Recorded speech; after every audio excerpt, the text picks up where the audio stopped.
And so the courier who had cheated death in the cemetery outside Good Springs cheated death once again, and the Mojave Wasteland was forever changed. The new California Republic celebrated its second victory at Hoover Dam, establishing definitive control over the entire Mojave Wasteland. Soon after, they negotiated terms to annex the Strip, Freeside, and many surrounding communities. The Mojave Wasteland, at long last, had entirely fallen under the NCR's banner. The courier, fair and even-handed in her dealings throughout the wasteland, was honored by the NCR for her support of the military at Hoover Dam. She was presented with the Golden Branch, the highest civilian decoration given by the Republic. Tabitha and Rhonda went east, through Caesar's land. Occasionally, tales of their exploits found their way back west, though few believed them. Eventually, the stories concerning the duo were collected and published, and proved to be quite popular with children. Invigorated by his travels with the courier, Raul once more took up his guns in memory of his lost Rafaela. Soon after, the Mojave was filled with tales of the ghost vaquero who hunts down those who prey on the weak. With the help of the gun runners, the Boomers developed a healthy trading relationship with the NCR.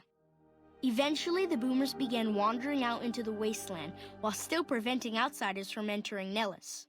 The Brotherhood and the NCR in the Mojave Wasteland declared an official truce, despite continued hostilities between the two in the west. As per their agreement, the NCR handed over all suits of salvaged power armor, and in return, the Brotherhood helped patrol I-15 and Highway 95. The peace with NCR served to ease Veronica's worries about the Brotherhood's immediate future. Still, a distance had arisen between her and her fellow members that would never be bridged. She began secluding herself in crumbling libraries of the old world, learning of promising technologies she knew the Brotherhood would never adopt. Their leaders destroyed by the courier, the Fiends scattered throughout the wasteland. Without the organization of Motor Runner, Cook, Violet, and Driver Nephi, they were easy prey. After the NCR's victory at the dam, in part thanks to follower medical support, NCR allowed the followers to care for refugees as they see fit. Old Mormon Fort expanded its services and was able to aid more people, becoming a refuge for the less fortunate citizens of New Vegas. Arcade had hoped that Freeside would be able to remain independent of NCR rule. But he was glad that Caesar's Legion had been stopped at Hoover Dam. He tended to the sick in Freeside for a while longer, then returned to NCR territory to become a teacher with the followers there. Good Springs saw more trade along I-15 after NCR gained control of the Mojave Wasteland, but with that came a heavy burden of the Republic's taxes. Some old-timers, unable to handle the cost, were forced to move on, grumbling all the while. In the years following the destruction of Cassidy caravans, NCR used evidence of the plot to blackmail the Crimson Caravan and the Van Graffs. NCR enacted strict trade laws with little resistance, strengthening their supply lines and their position in the Mojave. Cass survived to see the NCR flag flying proud over Hoover Dam, and thought for a moment, this is what a hero must feel like. She was about to tell the courier not to get too proud of herself. Then she figured, she knew that already. So she laughed, said fuck it all, and raised a bottle to the dam and the ones who had fought for it.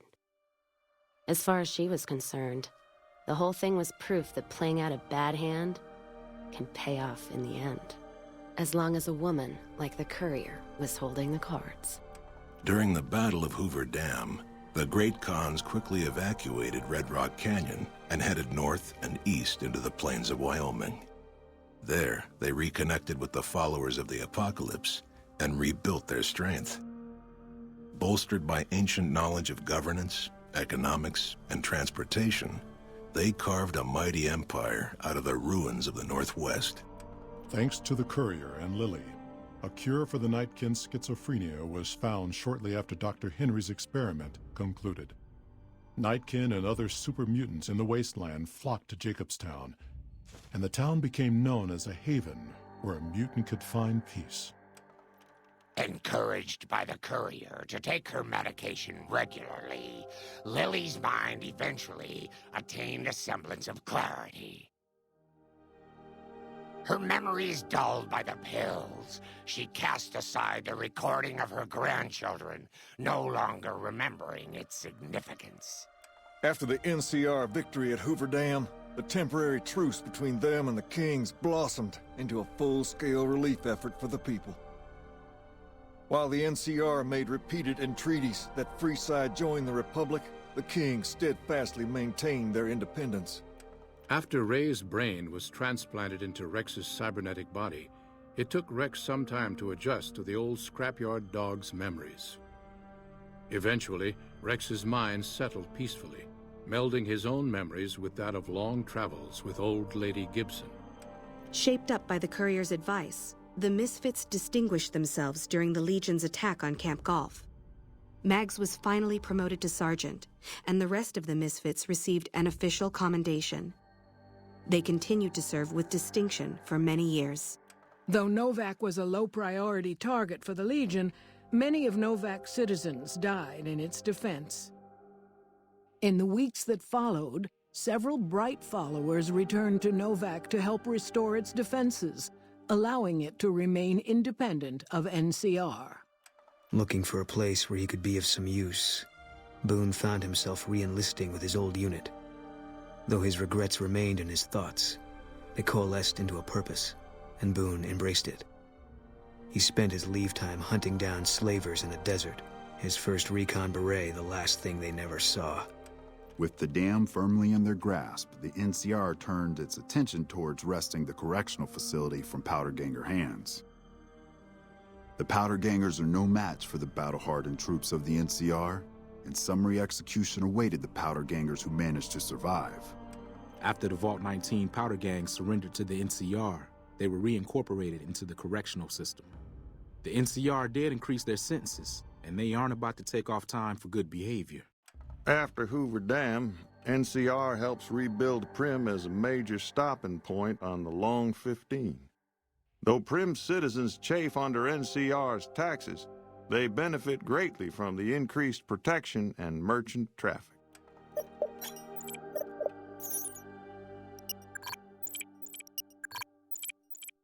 Due to the courier's intervention, Chief Hanlon abandoned his plan to sabotage the defense of Hoover Dam.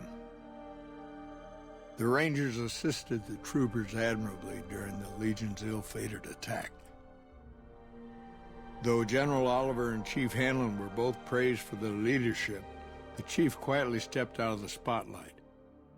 After a brief fanfare for a life full of accomplishments, Chief Hanlon retired and returned to the peace and quiet of his ranch in Redding. After their bold arrival at Hoover Dam, the remnants disappeared as quickly as they came. Legends of their power spread throughout the Southwest, a reminder of why people once feared the sight of vertibirds in the sky. And so the courier's road came to an end, for now. In the new world of the Mojave Wasteland, fighting continued, blood was spilled, and many lived and died just as they had in the old world. Because war never changes.